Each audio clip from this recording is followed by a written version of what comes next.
nous avons pensé. Pour mieux répondre à vos attentes, nous avons rehaussé le standing.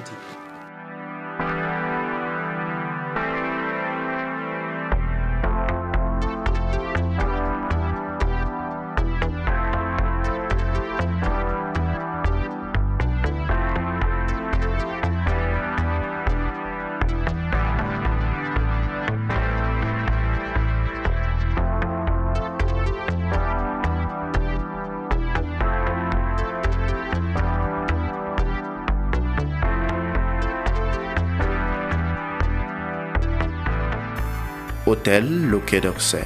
Better than what you imagine.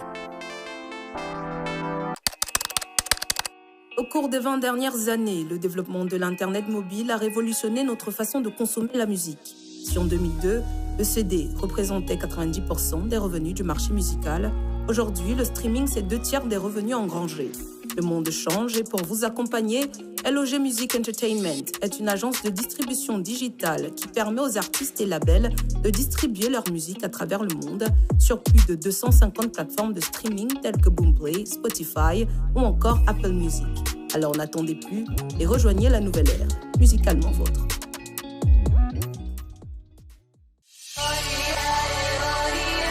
Hôtel Noubou International.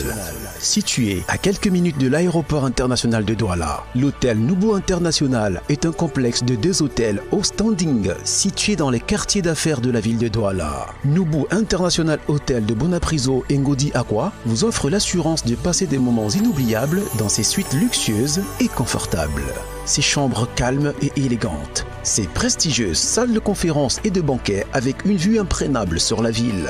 Une salle de remise en forme équipée du matériel de technologie récente. Des espaces navs et restaurants avec des menus variés et un large choix des cocktails disponibles pour vous permettre de passer des moments uniques. Bénéficiez d'une connexion internet rapide et gratuite ainsi que d'une navette aéroport disponible 24h/24. Noubou International Hotel s'impose par son style contemporain et sa touche particulière pour répondre aux besoins de la plus exigeante des clientèles. N'hésitez plus, faites confiance au groupe Noubou International Hotel. Pour plus d'informations, visitez notre site www.noubouinternationalhotel.com ou contactez-nous au 233 42 03 31. Noubou International Hotel. A touch of class.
Mesdames et messieurs, bonjour et bienvenue dans cette autre édition de votre émission Autant le dire. Notre invité est tout à fait spécial et nous avons fait le déplacement des États-Unis ici à Chicago. Toute l'équipe de Naya TV s'est déployée ici à Chicago pour une interview avec Haman Mana. Il est journaliste et directeur de publication du quotidien Le Jour. Il est également éditeur, patron des éditions du Chabel et c'est avec plaisir que nous le retrouvons ici dans cet amphithéâtre de la Medline School of Journalism de Northern Western University, Illinois.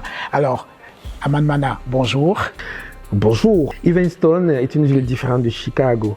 Et Evanston, c'est un don de la Northwestern University parce que c'est une ville entièrement universitaire et qui est complètement dédiée à la Northwestern University qui m'accueille dans sa Merrill School of Journalism. Alors, effectivement, vous êtes ici aux États-Unis depuis quelque temps. Vous êtes donc enseignant de journalisme dans cette université. Vous enseignez donc le journalisme aux petits Américains et à d'autres étudiants d'autres nationalités. Alors, comment ça se passe? Non, mais c'est très simple. Pendant 15 ans, un peu plus, d'ailleurs, j'ai enseigné le journalisme aux jeunes Camerounais, c'est pareil. Vous savez, nous sommes ici dans le monde professionnel.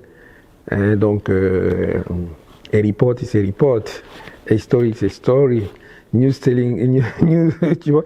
Donc, c'est storytelling is storytelling. C'est exactement la même chose, c'est-à-dire que techniquement, les termes ne sont pas différents les uns des autres. Bon, les étudiants vont supporter mon accent de Bamenda. Mais il n'y a pas de problème.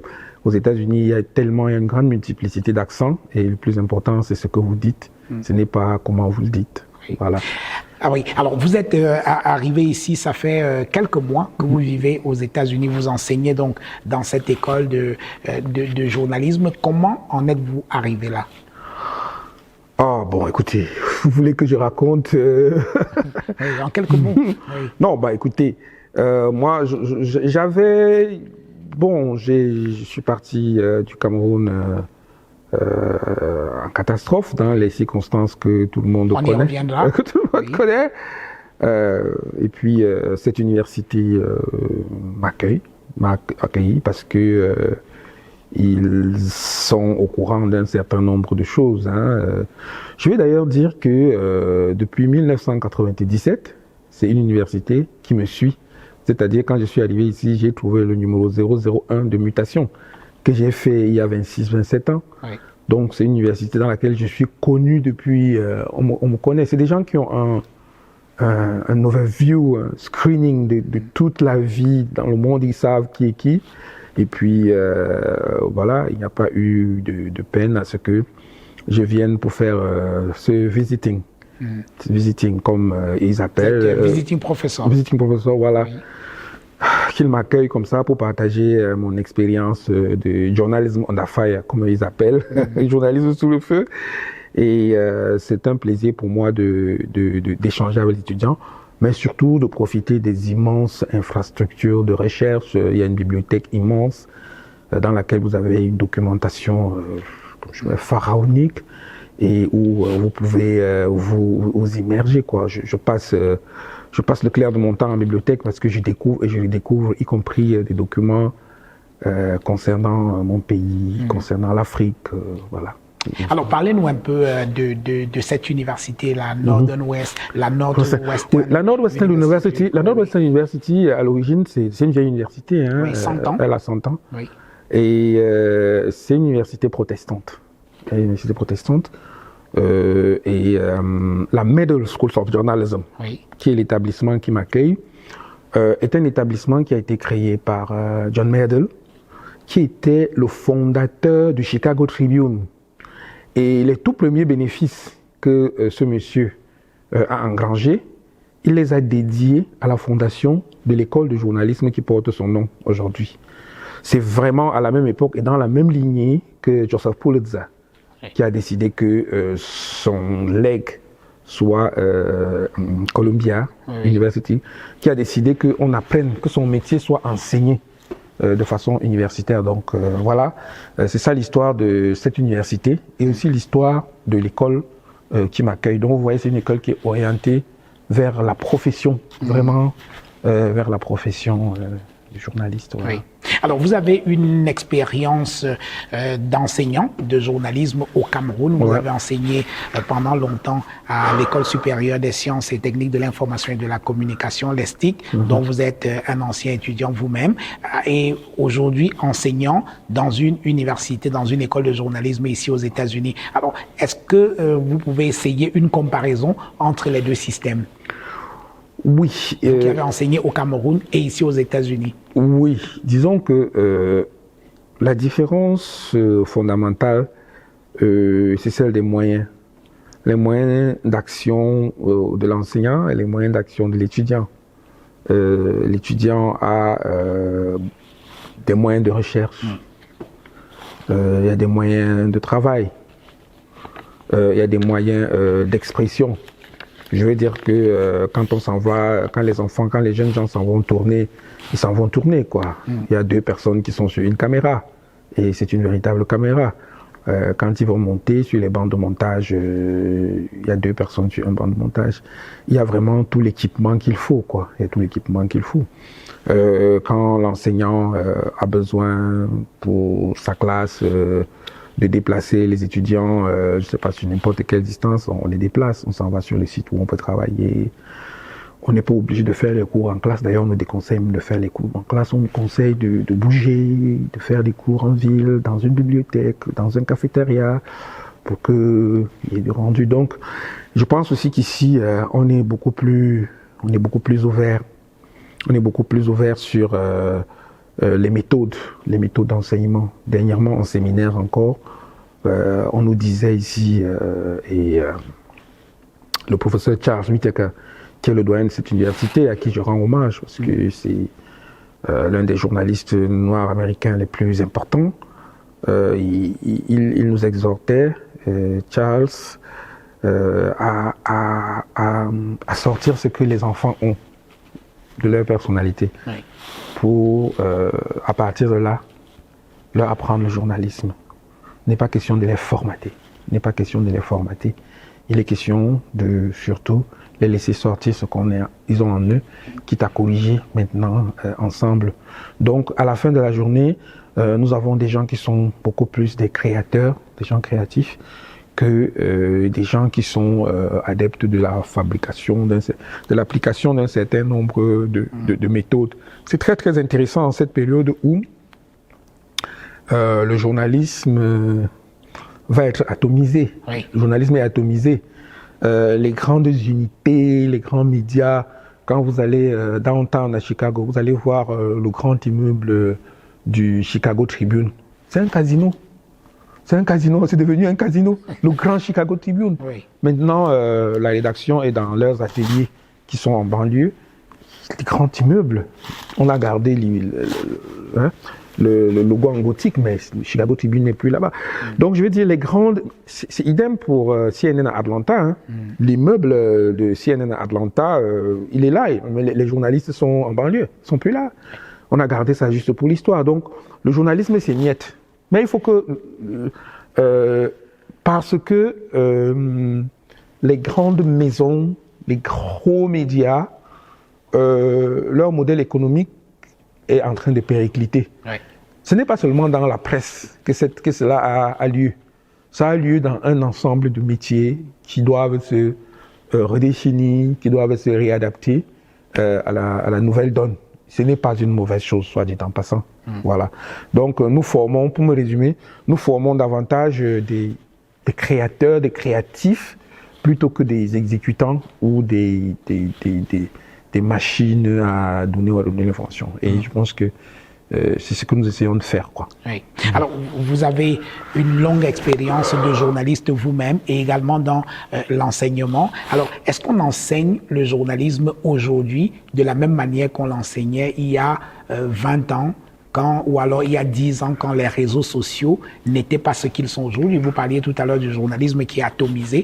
Est-ce que dans l'enseignement du journalisme aussi a connu un changement, une mutation? À la base, oui. Il faut savoir que les techniques restent les mêmes. Oui. et elles ont évolué. Parce que quand on dit technique de collecte de l'information aujourd'hui, avec ton téléphone portable et avec la messagerie WhatsApp, avec les autres messageries Telegram, avec les réseaux sociaux, on peut avoir accès à une collecte de l'information assez vaste et de qualité. Le tout, c'est d'être rigoureux.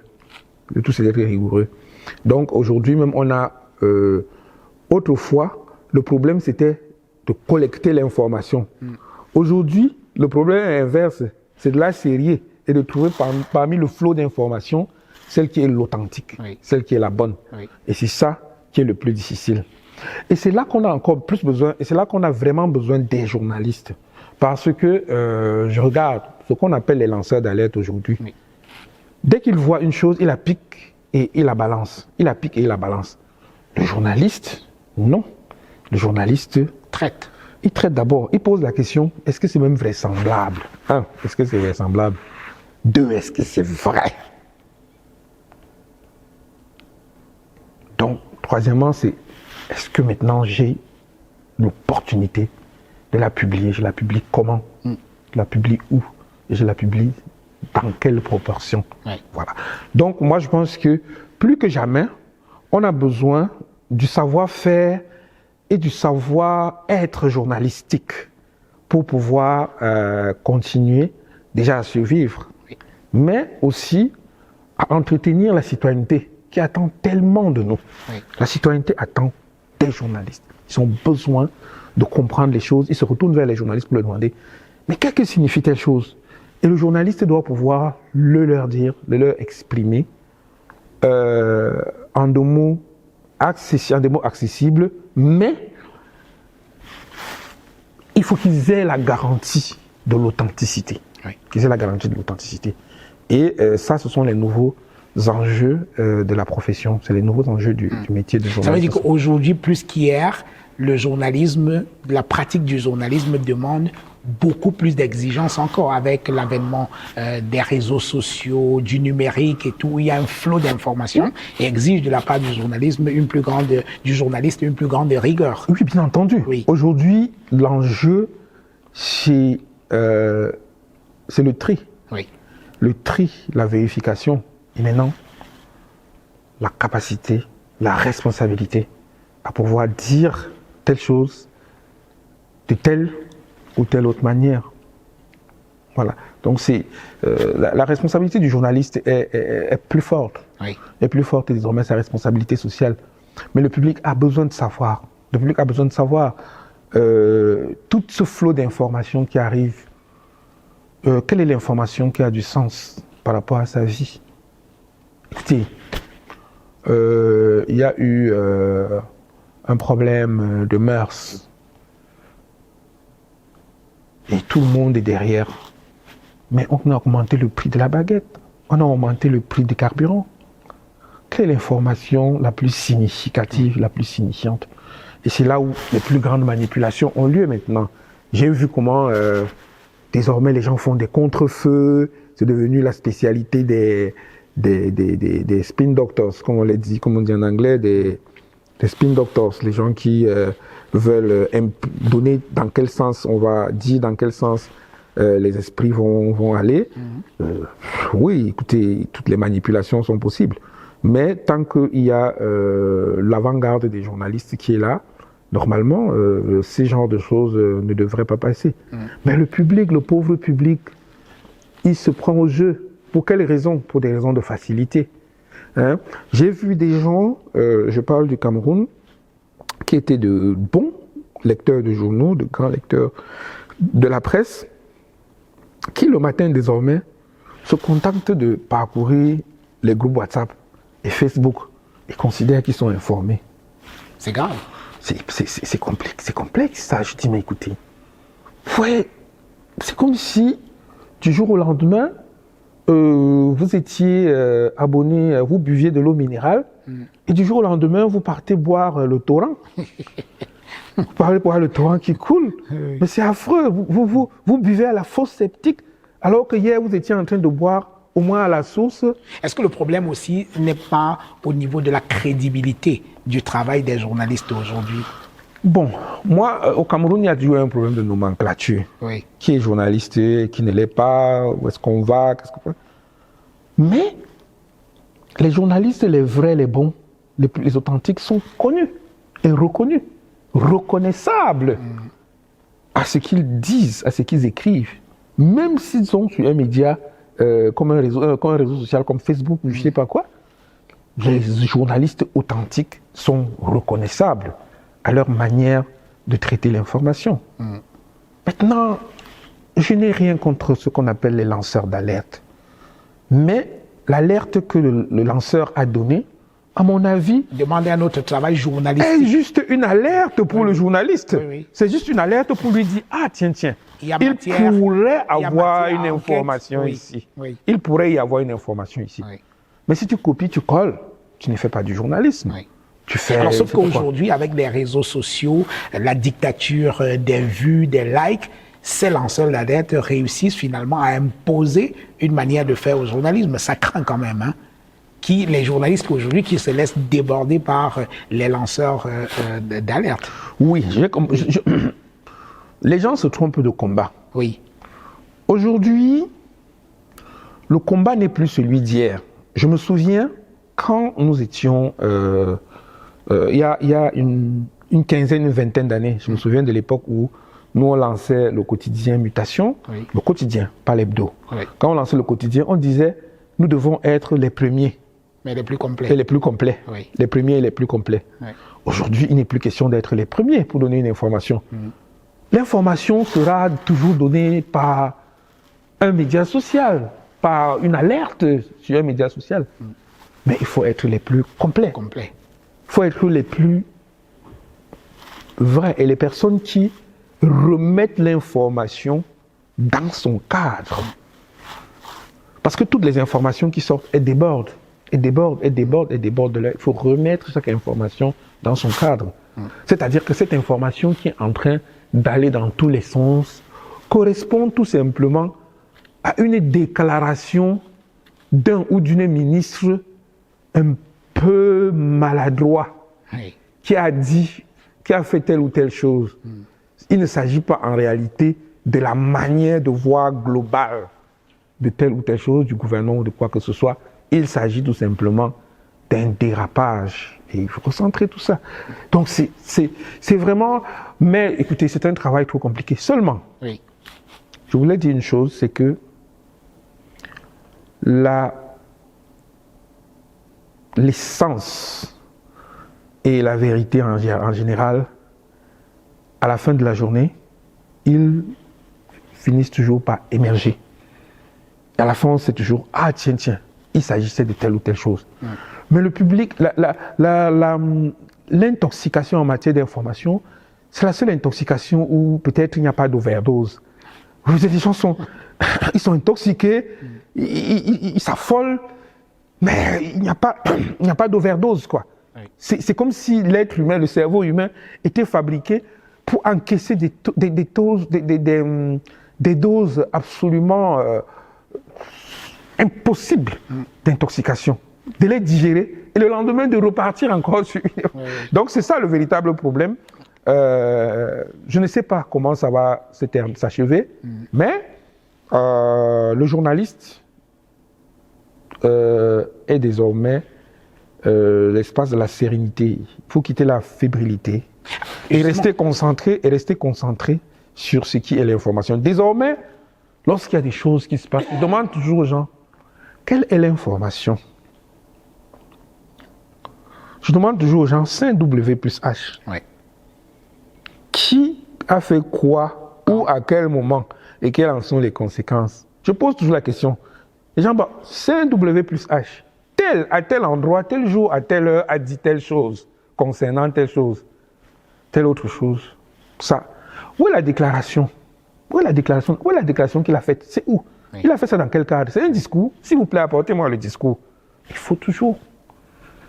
On a perdu ces habitudes-là. Pourquoi on ne repart pas Le là? B.A.B.A. du métier. Le B.A.B.A. Oui. Alors, est-ce que vous, Aman Mana, le journalisme a encore vraiment de l'avenir dans le monde d'aujourd'hui? Oui, bien sûr. Le journalisme n'est pas mort. Le journalisme ne mourra pas. C'est-à-dire que on a besoin de journalisme On a besoin de journalistes. Sinon, qui sera le gardien Même dans un pays comme le nôtre, avec la situation économique qui est celle de la presse aujourd'hui, qui vit dans une véritable précarité, on n'en parle même plus tellement, la situation elle est précaire, la presse se vend très très mal, les annonceurs, il y en a de moins en moins. Est-ce que dans ces conditions-là, le journalisme, pour parler du cas du Cameroun, a encore un avenir? Il y a la facilité qui consiste à dire que chaque pays a la presse qu'il mérite. Ça, c'est Alain Menck. Qui mérite, oui. Je ne vais pas glisser dans cette facilité-là. Moi, je dis toujours que on est à une étape. Et la presse a besoin de retrouver le modèle industriel qui s'y est. Pour pouvoir essayer de se reconstruire et continuer à faire son travail auprès du citoyen. La presse se nourrit de quelque chose qui est inaltérable, la vérité. Oui. Et cette vérité-là a quelque chose de fantastique. La vérité, c'est comme du diamant. Ça ne peut pas, ça ne peut jamais se déliter. Oui. Vous voyez? Donc, on a besoin de cela par rapport à une forme d'hygiène dont la société a besoin. Donc, les journalistes, les vrais, les bons, devront toujours être là. Les journalistes qui participent d'un certain nombre de délitements, j'allais même dire qui participent d'un certain nombre de déconstruction, en réalité, ils se font prendre à leur propre piège. Je ne veux pas parler ici de certains jeunes gens qui sont en prison au Cameroun en ce moment, mais en réalité, c'est de ça qu'il s'agit. Tant on va la cruche à l'eau qu'elle finit par s'y briser. Oui. Vous voyez? Donc, vous finirez toujours par complètement vous rendre compte que et le public se rendra compte. Mais en réalité, tel c'est un faux jeton. C'est-à-dire que vous croyez qu'il y aura un phénomène de sélection naturelle? Il y a une sélection naturelle qui va s'opérer. Oui. On saura que tel organe de presse, à la fin de la journée, peut-être qu'il faut faire attention. Est-ce que ce n'est pas le journaliste dans l'âme, celui qui est passionné par son métier et qui refuse obstinément de voir que le métier ou alors l'environnement global de la presse est en train de tomber, qui parle? Non, mieux que l'observateur. Parce que la situation, elle est là à Manmana, c'est-à-dire qu'il y a, la presse se porte mal, les journalistes sont de moins en moins bien payés, ou alors pas du tout, et tout cela. Est-ce que dans ces conditions-là, il est possible de faire une presse de qualité, d'avoir des journalistes de qualité? J'ai parlé de l'atomisation. Oui. J'ai parlé de l'atomisation. Oui. Moi, je considère le besoin d'information comme étant un besoin naturel comme celui de respirer. Tout à fait. Donc, la fonction va rester, même si l'organe souffre. Oui. L'organe souffre, la fonction va rester. Donc, la fonction aura besoin d'un autre organe. C'est à l'organe de se réadapter. Quels sont les nouveaux modèles industriels qui vont permettre à une presse, la presse de qualité, de continuer à exister? C'est le modèle de Naya TV, qui est une télévision sur Internet, qui est légère. Maintenant, où est-ce qu'elle va trouver les moyens? Elle trouvera ses moyens. Elle trouvera ses moyens si elle ne lâche pas. La grande presse écrite, avec des tirages importants, qui vit de ses abonnements, qui vend 2 fois. Une fois d'abord chez le lecteur et une deuxième fois chez l'annonceur. Oui. Cette presse-là, elle souffre. Elle souffre. Mais elle devra trouver les moyens de son adaptation avec l'Internet. Et puis désormais, moi je ne parle plus de... Je parle désormais de médias, parce que le fameux modèle avec lequel nous avons été éduqués, c'est-à-dire que la radio annonce, Oui. La télévision montre et la presse écrite explique. C'est un modèle qui n'existe plus. Parce qu'aujourd'hui, la télévision, on lit la télévision, c'est-à-dire que je lis mes informations sur le site de la BBC. Oui. J'écoute les podcasts de Jeune Afrique, qui est un organe de presse écrite. J'écoute les podcasts de Jeune Afrique. Donc, désormais, on est dans un média total, on est dans un monde où le média, désormais, est confiné à une marque. Oui. Une marque, un label. Et maintenant, un label, ça veut dire quelque chose. Ça veut dire une certaine crédibilité, une certaine qualité. On s'en va tous vers là.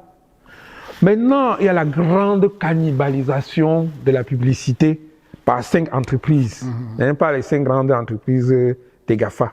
C'est encore un autre combat. Dans les pays où les gens sont organisés, on se bat pour pouvoir... pour que les médias puissent récupérer. Pour que les médias puissent récupérer. Parce que ce sont nos contenus, oui, ce sont nos contenus. GAFA... À la fin de la journée, ce sont nos contenus qu'ils utilisent. Oui. C'est nos contenus qu'ils utilisent. Maintenant, l'intelligence artificielle, une fois de plus, c'est nos contenus qu'ils utilisent.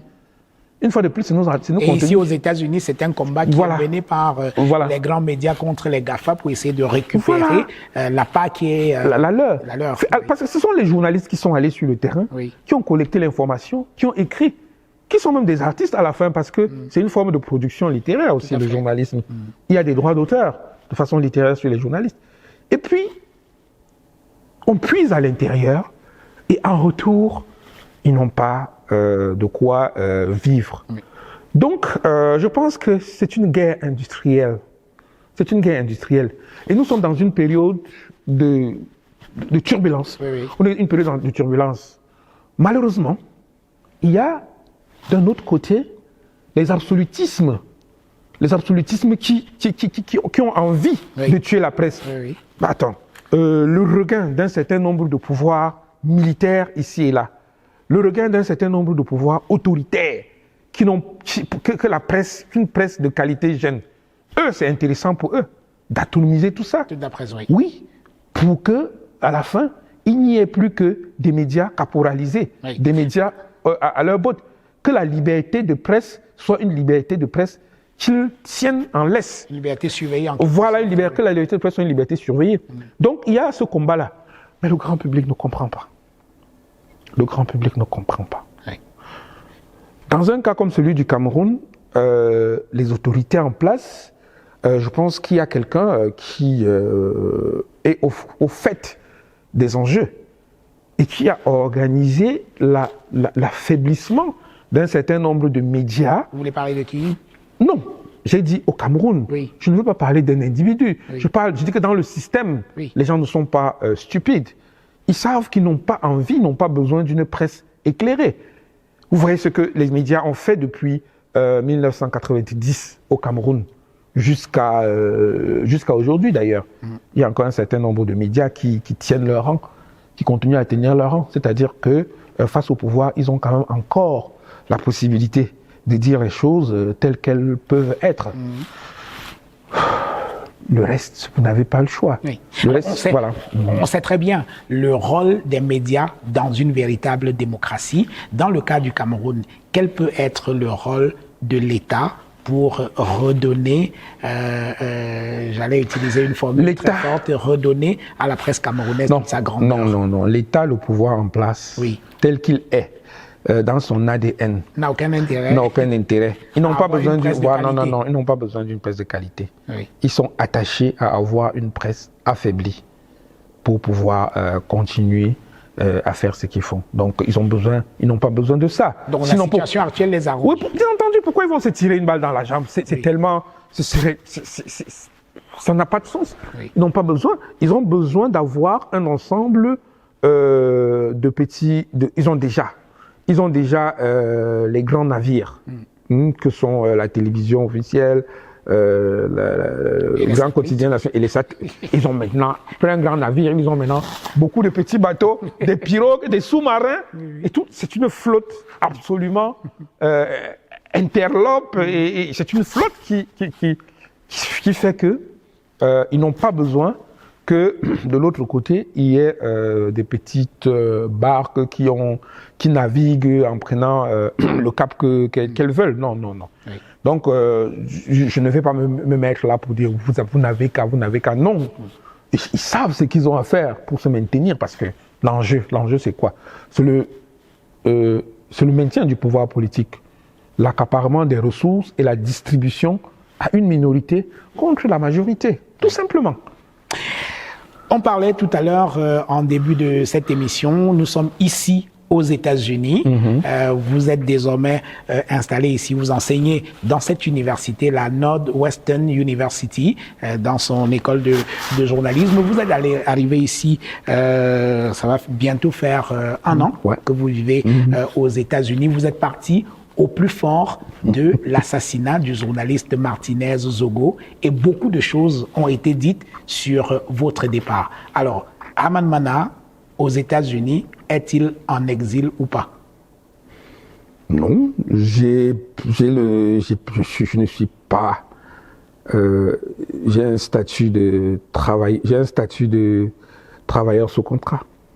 Alors, mais je suis un travailleur sous contrat de la Medill School of Journalism, de la Northwestern University. Je suis un travailleur sous contrat. Oui. Alors, mais vous êtes parti quand même dans le contexte qu'on sait, c'est-à-dire de l'assassinat de Martinez Zogo. Je le confirme. Oui. Alors, est-ce que votre départ à ce moment précis est lié à cette actualité-là, où c'était un malheureux concours de circonstances?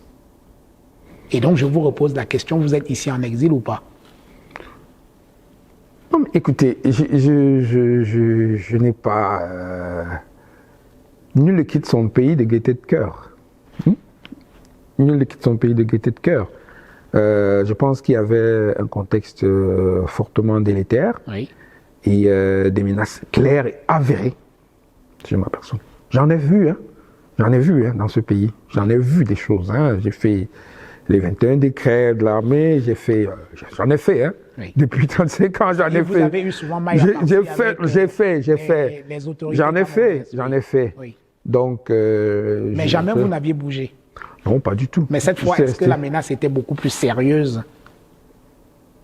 Je le confirme. Oui. Je le confirme.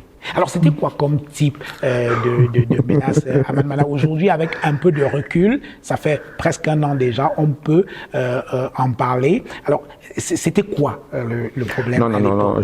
Non, je l'ai. On le sait, vous avez parlé avec Martinez. Tout le monde le sait, tout le monde, oui. Martinez, Martinez m'a fait le film. Oui. Il m'a fait le film de ce qui allait se passer. Et je n'ai pas cru. Ça, c'était au lendemain de ma lettre au directeur de l'ESTIC par rapport à l'histoire de parrainage, de promotion. Voilà. Le lendemain, il était à mon bureau, il est venu déjà me dire « vraiment, tu es l'une des rares personnes qui continue à faire face à ce système. Vraiment, mais je te dis, ils sont derrière nous, ils sont derrière moi. » Je dis « D'accord, ils sont derrière toi. » Et puis je prends toujours, je ne suis pas un dramatiseur. Ils m'ont dit, mais toi également? Je dis, mais attends, tu es un blagueur, n'est-ce pas? Donc on a discuté un petit quart d'heure et puis il est parti. C'est maintenant que je comprends qu'il était venu pour me mettre la puce à l'oreille. Parce que quand je suis sorti, j'ai vu, il avait fait garer un taxi loin, un peu loin. Je voulais le raccompagner, il m'a dit non, grand frère, reste tranquille. Il est parti et puis ce qui est arrivé est arrivé. Et ben, au-delà de ça, il y a eu clairement un ensemble de choses, des gens qui sont arrivés à mon domicile pour me chercher. On est le 23, au soir du 23 janvier 2023. Bon, voilà, c'est cette atmosphère absolument délétère là qui a précipité votre départ, qui a entraîné, fondé. Oui. Voilà, donc. Mais l'un dans l'autre, ce n'est pas la pire des choses, quoi. Oui. Alors, mais il y a quand même quelque chose d'assez curieux aujourd'hui, avec un peu de recul, 1 an plus tard, après l'assassinat de Martinez Zogo, on peut, avec un peu moins de gravité, en parler. Vous aviez quand même des relations assez particulières avec Martinez Zogo, qui parlait régulièrement de vous dans ses émissions. Il avait une profonde admiration pour vous. Et il faut dire que ce n'est pas quelqu'un qui était toujours accepté dans la profession et tout, mais pourtant vous aviez une bonne relation empreinte de beaucoup de respect avec ce garçon. Comment vous expliquez cela? D'abord, il me considérait comme son grand frère, Oui. comme un grand frère, et je n'ai jamais été un pourfendeur de sa manière particulière de faire les choses. Oui. Je disais toujours, malgré la façon de faire de Martinez, il y a souvent une part de vérité dans ce qu'il dit. Moi, je n'étais pas un auditeur assidu, un auditeur assidu de son embouteillage. Hein. Non, loin s'en faut, je n'étais pas.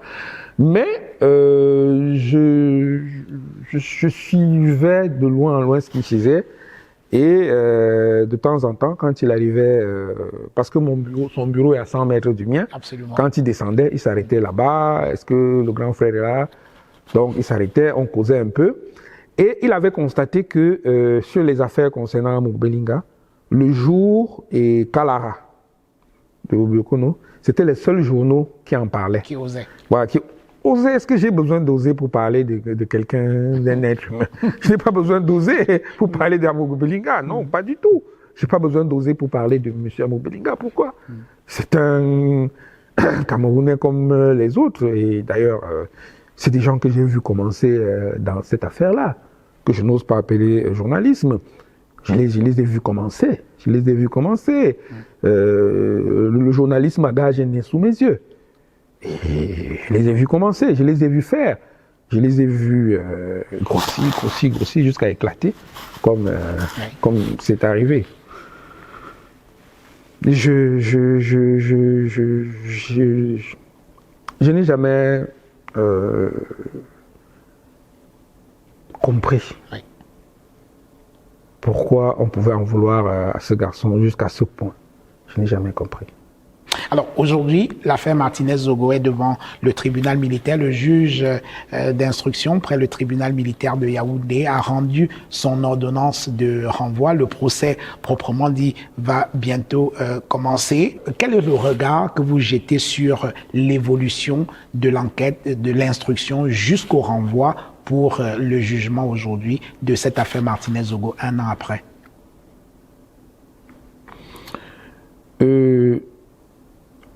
Je pense que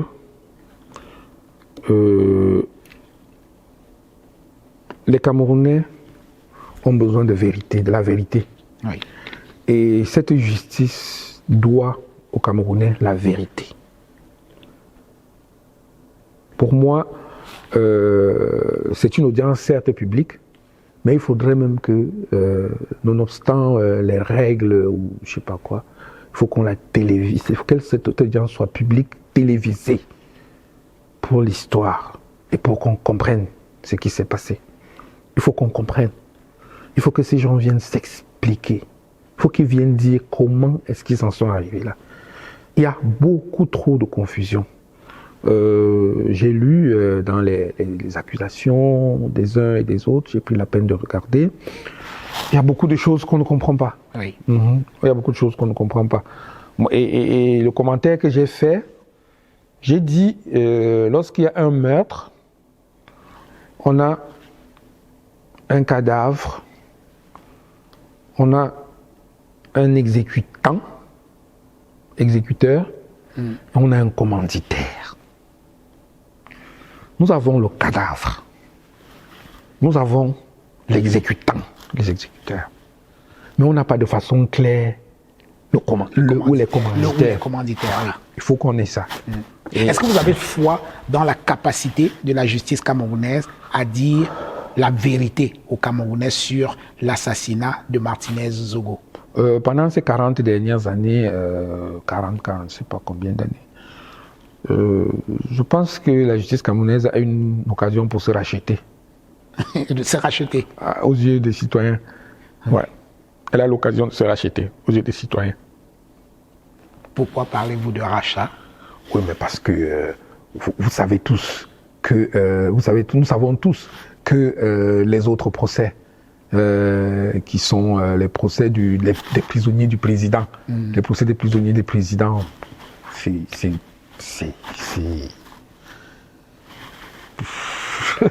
voilà, on n'a pas rendu justice aux gens. Hein? Excusez-moi, qu'est-ce qu'un monsieur comme Olangen a fait en prison depuis 16 ans? Qu'est-ce que Mibar a fait en prison depuis 16 ans? Qu'est-ce que... c'est quoi? C'est quoi? Pourquoi? Non, mais excusez-moi. C'est pas possible. Non, c'est simplement inhumain, inacceptable. C'est inhumain, inacceptable. Et c'est incroyable parce que... on appelle ça... on dit ironie du sort, oui.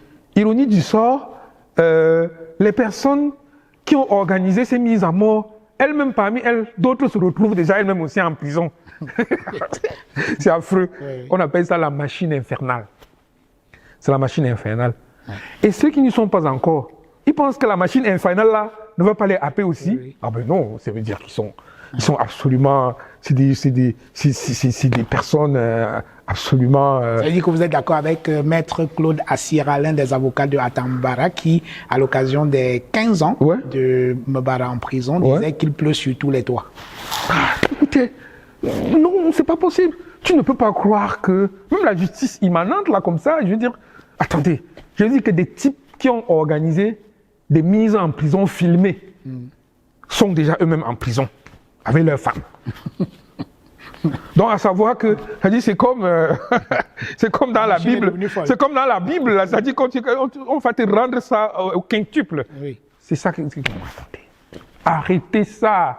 Arrêtez ça. On a besoin de paix. On a besoin qu'un pays se réconcilie avec lui-même. Oui. On a besoin qu'un pays se réconcilie lui-même, avec tous ses enfants. Et qu'on essaye de profiter de ce que la nature nous a donné. C'est de ça qu'on a besoin.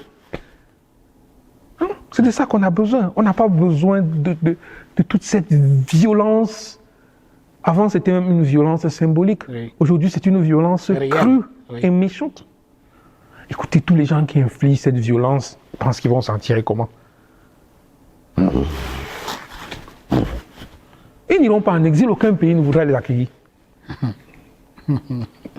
Alors, l'affaire Martinez Zogo a donné, je ne sais pas si c'est une coïncidence ou pas, un ouvrage assez intéressant de Harold Ketch, Rivière de sang, où il revient un peu sur un certain nombre de crimes dans l'histoire du Cameroun qui n'ont pas été élucidés, et beaucoup de vos travaux dans la presse ont été exploités dans le cadre de cet ouvrage-là, la mort... Affaire non classée. Oui, voilà. Ça, c'est affaire non classée que nous avons fait en 1997. Voilà, dans les cahiers de nous avons fait ça, affaire non classée.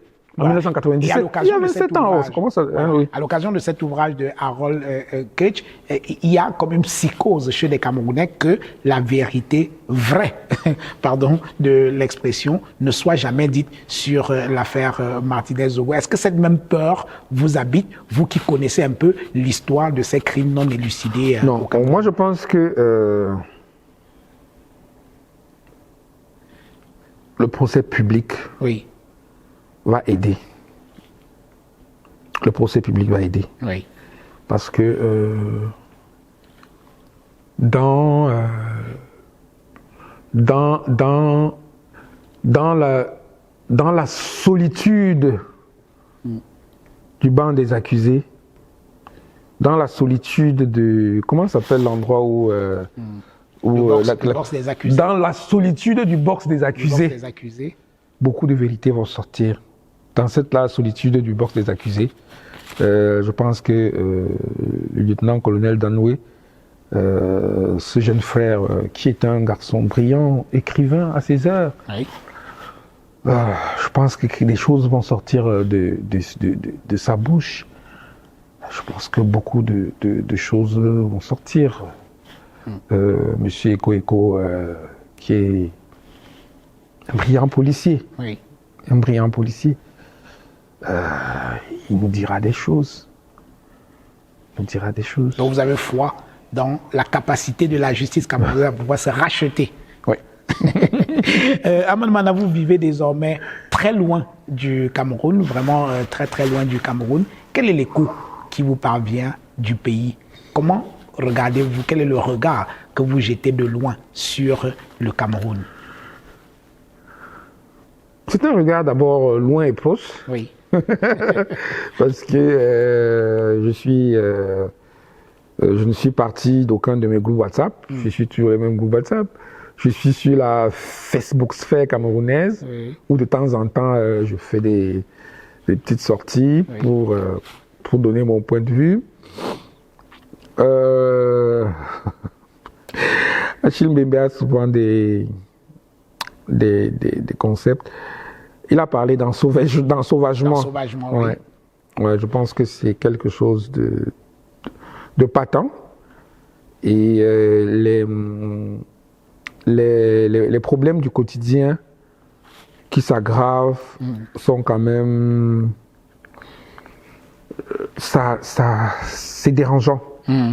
C'est dérangeant. C'est dérangeant de ne pas avoir d'électricité, quand même. L'autre jour, on m'a dit que le journal de la télévision camerounaise a eu un stop de 5 minutes parce qu'il n'y avait pas d'énergie électrique. Plus de courant. Oh, mais ils ont un groupe quand même, ils ont un système installé depuis les Allemands.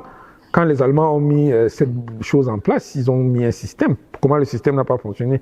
Donc, il y a un délitement global qui affecte les services.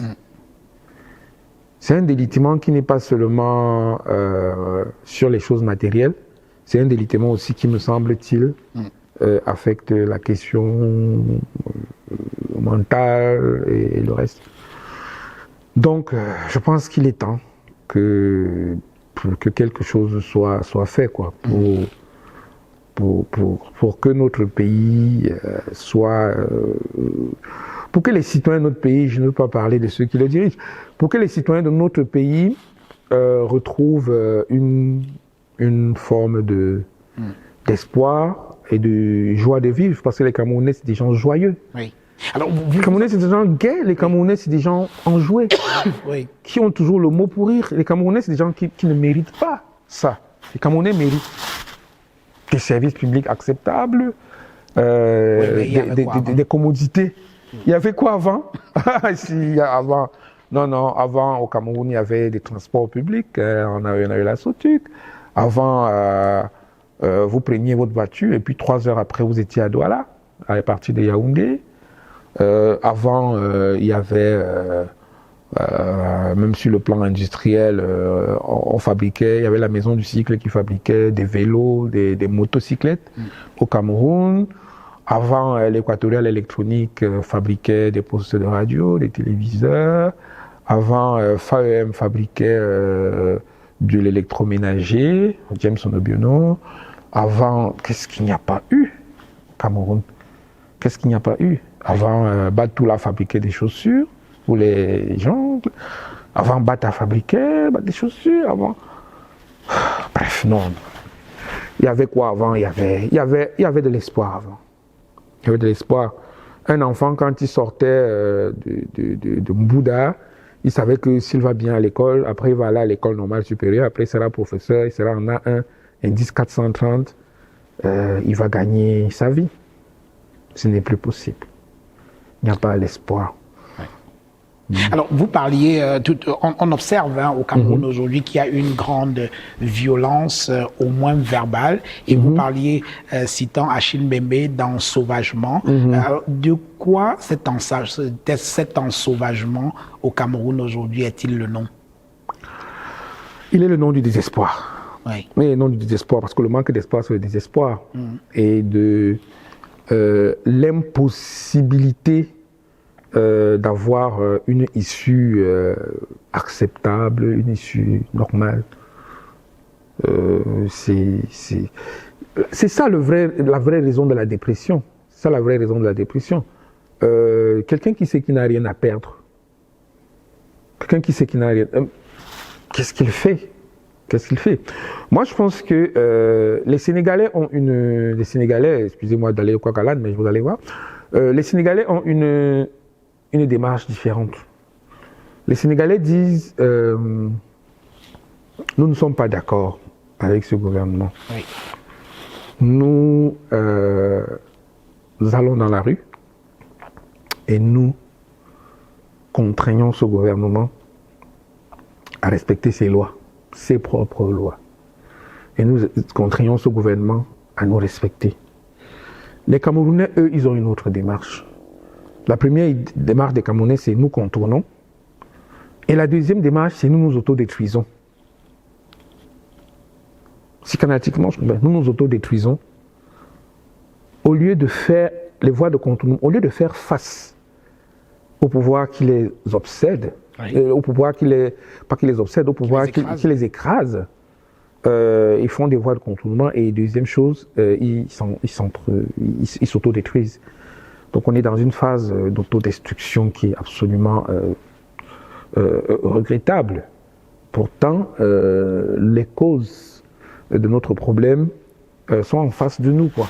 Nous avons seulement à y faire face et à dire non, nous ne sommes pas d'accord. C'est tout, je ne suis pas d'accord. Qui? Je ne suis pas d'accord, je ne suis pas d'accord. Combien de gens au Cameroun disent non, on n'est pas d'accord? Le contexte aujourd'hui, c'est la présidentielle qui aura lieu en 2025, en principe, en octobre 2025. Paul Biya aura 92 ans aujourd'hui. Je vais vous poser une question que vous avez évoquée autrefois dans une autre vie, quand vous étiez le patron de Mutation. Quels sont les scénarios de l'après-Biya?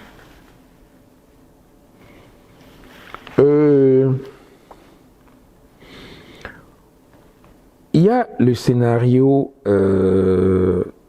institutionnel, oui, par rapport à l'après-Biya. Ça dépend déjà de comment le biaïsme va s'achever. Comment est-ce qu'il va s'achever? Ce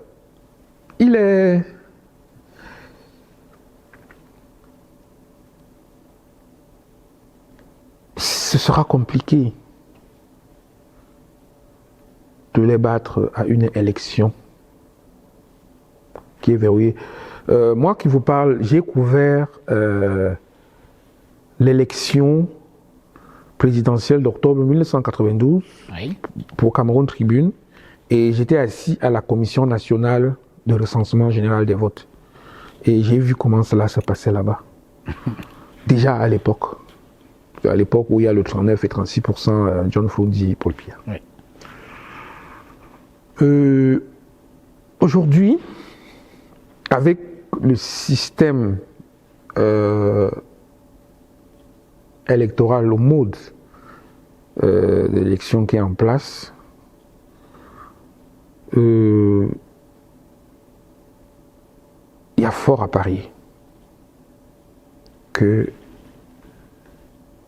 le système continue à organiser ses victoires. C'est-à-dire que vous ne croyez pas dans la possibilité d'une alternance par les urnes au Cameroun? Il faudrait que... si elle arrive, il faut que... Je dois regarder. C'est quelque chose d'ardu. Ce n'est pas arrivé depuis une 30... On a fait la première élection donc depuis 34 ans. Oui. Depuis 34 ans. C'est pas arrivé et il y a eu toutes les formules, toutes les possibilités. Ce n'est pas arrivé. J'ai peur que ça n'arrive pas de sitôt, mais ici. Ça veut dire que les espoirs de changement de régime des Camerounais aujourd'hui est renvoyé à la Saint-Glinglin? Je ne dirais pas ça ici. Mais je pense que les Camerounais doivent, au-delà du bulletin de vote, prendre d'autres mesures pour voir ce que... Boulette or ballotte. Oui, j'avais écrit boulette. J'avais écrit ballotte or boulette. On était en 1997, j'avais écrit ballotte or boulette, qui a valu l'interdiction de notre journal. Et c'est un éditorial qui est encore d'actualité. J'avais dit ballotte or boulette à l'époque que lorsque vous refusez à un peuple la possibilité de s'exprimer avec le bulletin de vote, ballotte, forcément, ce sera boulette, les balles. Donc, j'ai écrit cet éditorial en 1997, c'est-à-dire à 27 ans. Oh mon Dieu, le temps passe. Donc, voilà, on est toujours dans la même situation. Alors aujourd'hui, l'opposition, ou plutôt les oppositions, essayent de s'organiser comme elles peuvent. Il y a des tentatives de coalition ça et là. Comment vous voyez tout cela? Non, c'est du bonetto, politique. Vous connaissez le bonetto? Le bonetto, c'est ce qu'on appelle le tricot, vulgairement. Oui. C'est du tricot politique. You take the one, you win. You take the one, you lose. Jack. Oh, mamie, you don't lose. Ça, c'est du bonetto politique. C'est du tricot politique. C'est zéro.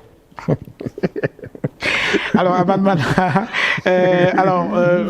aujourd'hui, il y a un autre débat au Cameroun, c'est sur la possibilité d'une transition politique. Il y en a qui se positionnent comme étant candidats. Ça fait partie de ce bonetto-là. Ça fait partie de ce bonetto-là. Tout ça, c'est ce même jeu pour occuper l'espace, occuper les esprits. Je pense qu'il faut être focalisé sur l'essentiel. C'est le mode de départ du potentat. Oui. Alors, dites-moi, aujourd'hui, ça fait quelque temps, presque un an que vous êtes parti du Cameroun. Qu'est-ce qui vous manque du Cameroun? Ou alors, est-ce que le pays vous manque même? Alors, il y a ce prix Nobel de littérature anglais, je perds son nom, qui est d'origine somalienne. Et il dit Nobody leaves home unless home is the mouth of a shark. Il dit, je traduis, personne ne quitte de chez lui, sauf si c'est la gueule d'un requin. Je parle d'un prix Nobel de littérature anglais, d'origine somalienne, qui est parti de Somalie depuis 40 ans, et qui est Nobel de littérature, qui vit à Londres dans les beaux quartiers. Et c'est lui qui a écrit ça. Personne ne quitte sa maison de gaieté de cœur, sauf si sa maison est la gueule d'un requin. Un requin. Dans le pays vous manque. J'ai dit ce que j'avais à dire. Alors, ça fait 35 ans que vous pratiquez le journalisme. Est-ce qu'aujourd'hui, si vous aviez à refaire votre trajectoire, vous choisirez toujours d'être journaliste ou alors vous changerez complètement?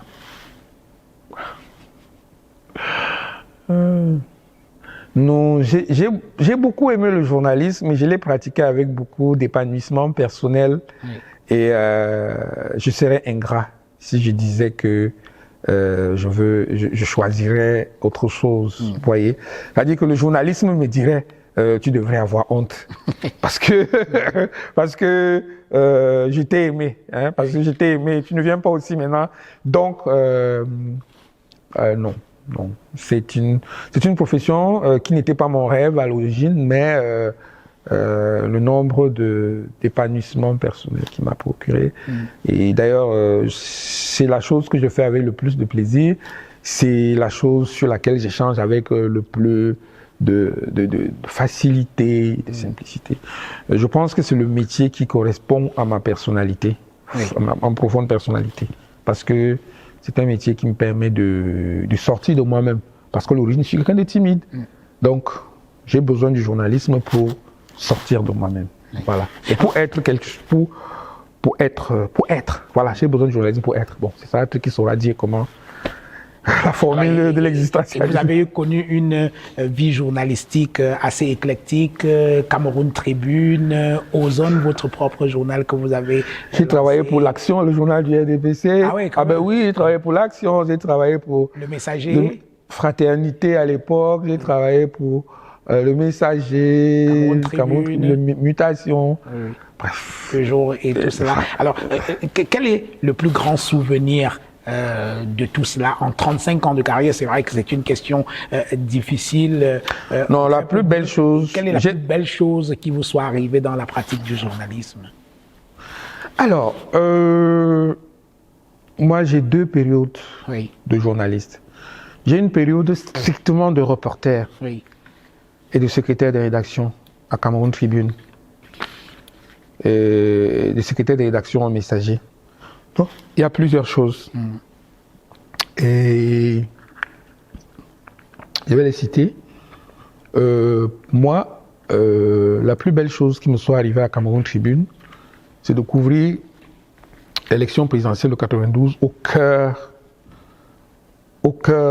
de la commission générale, où j'ai compris l'esprit global qui anime les dirigeants de ce pays. La chose qui m'a le plus comblé au Messager, le Messager, c'est d'avoir participé à la transformation du Messager d'un journal purement tribunicien à un journal d'information. La chose qui m'a le plus comblé dans l'aventure de Mutation, c'est la transformation d'un quotidien d'un hebdo en un quotidien.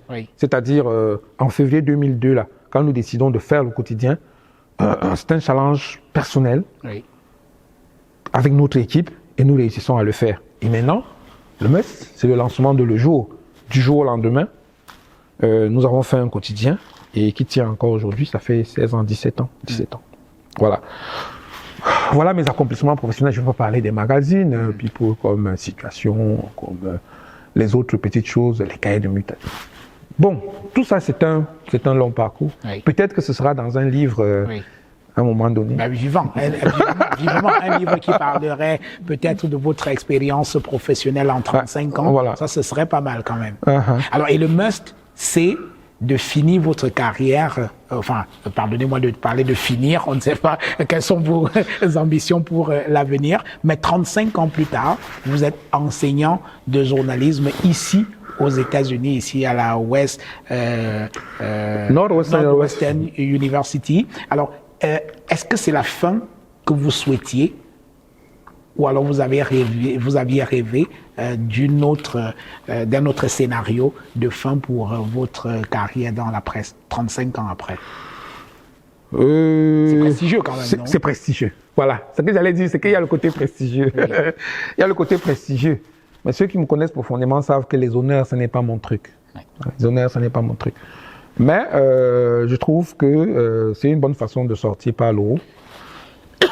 C'est une bonne façon de sortir par le haut. Dans le langage du management, on appelle ça la sublimation percutante. C'est-à-dire que tu sors par le haut. Mais quand tu sors par le haut, c'est une façon de sortir aussi. Oui. On va bientôt finir cette émission et avant de partir, de finir cette émission, je dois vous avouer quelque chose. Ce sont vos nattes qui me retiennent encore ici. C'est quoi le truc, cette transformation capillaire? Vous avez désormais les cheveux tressés. Je vais d'abord dire, je n'ai rien inventé. C'est une coiffure africaine. Avant quand vous voyez les anciennes photos des nègres d'Afrique, les hommes avaient les cheveux comme je les ai maintenant. Donc c'est une forme d'affirmation de ma situation actuelle. J'ai les cheveux noués. Je pense que je les dénouerai un jour. À quelle occasion? Un jour. Un jour. Donc c'est un symbole. C'est un symbole. Il y a une charge derrière. Oui. C'est quoi la charge? Il y a une charge noués. Il y a une charge personnelle. Oui. Est-ce que les cheveux noués, c'est un peu comme les cheveux qui sont serrés, presque emprisonnés. Est-ce que vous vous sentez noué? Je vous ai dit, j'utilise les mots du français. Oui. Donc, votre transformation capillaire n'est pas fait du hasard. Non, c'est un message. Écoutez. Prenez ça comme vous voulez, je vous l'ai déjà dit. Oui. Aman Mana, merci. Merci infiniment de nous avoir fait visiter votre université, celle dans laquelle vous enseignez désormais. Vous êtes visiting professor ici à la Northwestern University, dans l'école de journalisme. C'est un plaisir d'avoir visité ces locaux. Merci infiniment de nous avoir accueillis. J'espère que la prochaine interview, ce sera à Yaoundé. Jean-Bruno, je ne vais pas vraiment ne pas dire l'effort qui est le vôtre d'avoir bravé les mers, les océans pour venir me retrouver ici. C'est une immense joie. Vous m'avez parlé tout à l'heure de qu'est-ce qui vous manque. Oui. Il me manque mes gens. Il me manque Jean-Bruno Tagne. Il me manque Jean-Bruno Tagne. Il me manque le tarot à Tinga. Oui. Ou à Essos. Il me manque tout ça. Donc c'est bien. Oui. Ça me donne de l'allant. Ça me donne de l'espoir. Merci d'être venu. C'est moi. Mesdames et messieurs, merci d'avoir regardé cette autre édition de votre émission Autant le dire, en direct ou alors ici aux États-Unis à la Northwestern University avec notre invité Aman Mana. Il est journaliste et directeur de publication du quotidien Le Jour. Il est également éditeur. Il est le patron des éditions du Chabel. Merci de nous avoir regardés. Je vous donne rendez-vous la semaine prochaine. Merci. Nous avons pensé. Pour mieux répondre à vos attentes, nous avons rehaussé le standing.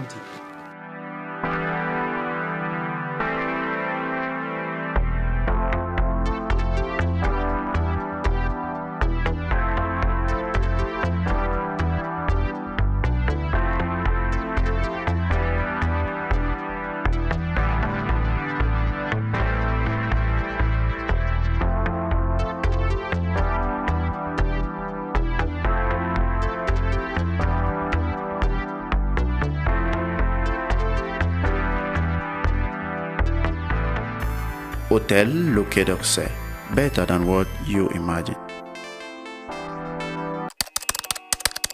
Au cours des 20 dernières années, le développement de l'Internet mobile a révolutionné notre façon de consommer la musique. Si en 2002, le CD représentait 90% des revenus du marché musical, aujourd'hui, le streaming, c'est 2/3 des revenus engrangés. Le monde change et pour vous accompagner, LOG Music Entertainment est une agence de distribution digitale qui permet aux artistes et labels de distribuer leur musique à travers le monde sur plus de 250 plateformes de streaming telles que Boomplay, Spotify ou encore Apple Music. Alors n'attendez plus et rejoignez la nouvelle ère, musicalement vôtre.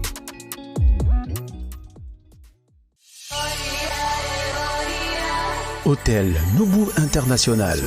Situé à quelques minutes de l'aéroport international de Douala, l'hôtel Noubou International est un complexe de 2 hôtels au standing situé dans les quartiers d'affaires de la ville de Douala. Noubou International Hôtel de Bonapriso et Ngodi Aqua vous offre l'assurance de passer des moments inoubliables dans ses suites luxueuses et confortables. Ses chambres calmes et élégantes. Ses prestigieuses salles de conférences et de banquets avec une vue imprégnable sur la ville. Une salle de remise en forme équipée du matériel de technologie récente. Des espaces snacks et restaurants avec des menus variés et un large choix des cocktails disponibles pour vous permettre de passer des moments uniques. Bénéficiez d'une connexion internet rapide et gratuite ainsi que d'une navette aéroport disponible 24h/24. Noubou International Hotel s'impose par son style contemporain et sa touche particulière pour répondre aux besoins de la plus exigeante des clientèles. N'hésitez plus, faites confiance au groupe Noubou International Hotel. Pour plus d'informations, visitez notre site www.noubouinternationalhotel.com ou contactez-nous au 233 42 03 31. Noubou International Hotel. A touch of class.